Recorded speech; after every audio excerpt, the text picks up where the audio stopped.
There's no feeling more intense than starting over. If you deleted your homework the day before it was due, as I have, or if you left your wallet at home and you have to go back after spending an hour in the commute. If you won some money at the casino and then put all your winnings on red but it came up black. If you got your best shirt dry cleaned before a wedding and then immediately dropped food on it. If you won an argument with a friend and then later discovered that they just returned to their original view. Starting over is harder than starting up.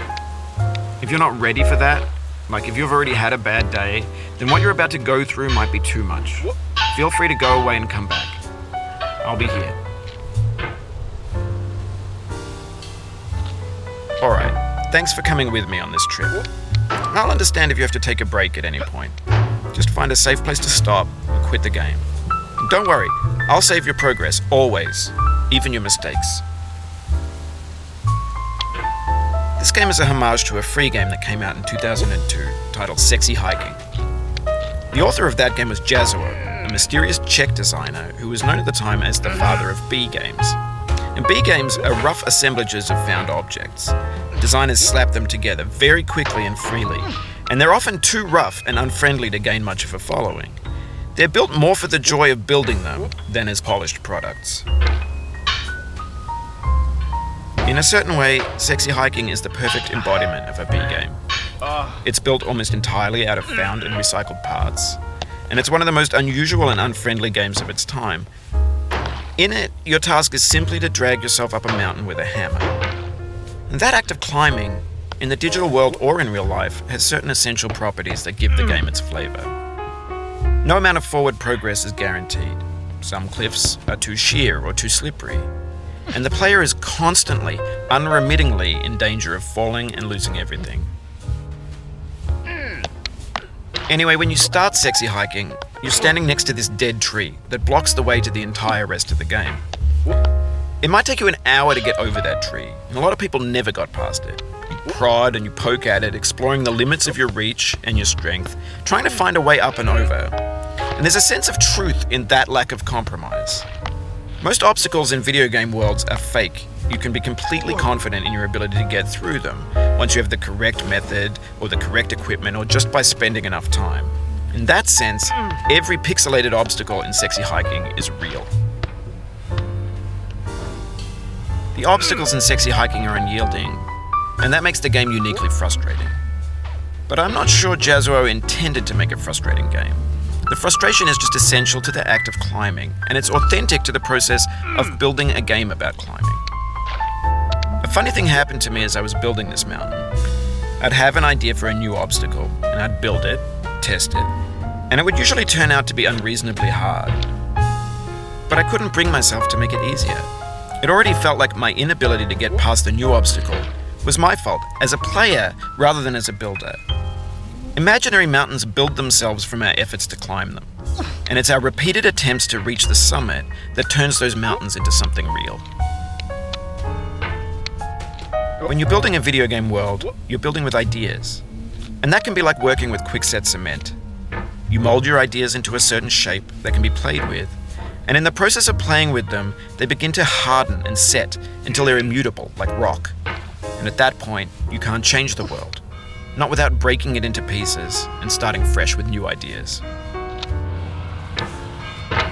For years now, people have been predicting that games would soon be made out of prefabricated objects, bought in a store and assembled into a world. And for the most part, that hasn't happened, because the objects in the stores are trash. I don't mean they look bad or that they're badly made, although a lot of them are. I mean they're trash in the way that food becomes trash as soon as you put it in the sink. Things are made to be consumed and used in a certain context, and once the moment is gone, they transform into garbage. In the context of technology, those moments pass by in seconds. Over time, we've poured more and more refuse into this vast digital landfill that we call the internet. It now vastly outnumbers and outweighs the things that are fresh and untainted and unused. When everything around us is cultural trash, trash becomes the new medium, the lingua franca of the digital age. And you can build culture out of trash, but only trash culture. B games, B movies, B music, B philosophy. Maybe this is what digital culture is. A monstrous mountain of trash, the ash heap of creativity's fountain. A landfill with everything we ever thought of in it. Grand, infinite, and unsorted. There's 3D models of breakfast, Gen X's fanfic novels, scan magazines, green screen Shia LaBeouf, banned snuff scenes on LiveLeak. Facebook's got lifelike bots with unbranded adverts and candid shots of Kanye and Taylor Swift mashups, car crash epic failed GIFs, Russian dashcam vids, discussions of McRibs, discarded, forgotten, unrecycled, muddled, rotten, untitled. Everything's fresh for about 6 seconds, until some newer thing beckons, and we hit refresh.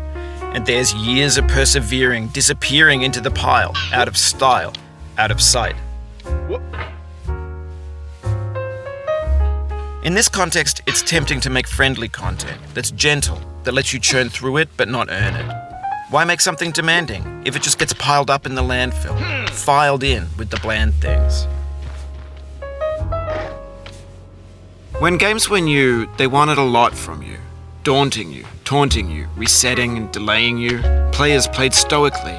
Now everyone's turned off by that. They want to burn through it quickly, a quick fix for the fickle, some tricks for the clicks of the feckless. But that's not you, you're an acrobat. You could swallow a baseball bat.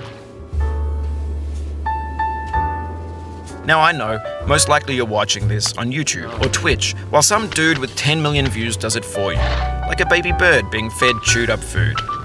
That's culture too. But on the off chance that you're playing this, what I'm saying is, trash is disposable, but maybe it doesn't have to be approachable. What's the feeling like? Are you stressed? I guess you don't hate it if you got this far. Feeling frustrated? It's underrated. An orange is sweet, juicy fruit locked inside a bitter peel. That's not how I feel about a challenge. I only want the bitterness. It's coffee. It's grapefruit.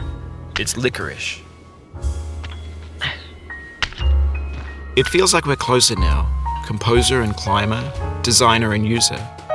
You could have refused, but you didn't. There was something in you that was hidden, that chose to continue. It means a lot to me that you've come this far, endured this much. Every wisecrack, every insensitivity, every setback you've forgiven me is a kingly gift that you've given me. We have the same taste, you and I. It's not ambition, it's ambition's opposite.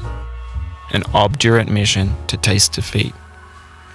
You'll feel bad if you win, so I put this snake in for you. Have you thought about who you are in this? Are you the man in the pot, Diogenes? Are you his hand? Are you the top of his hammer?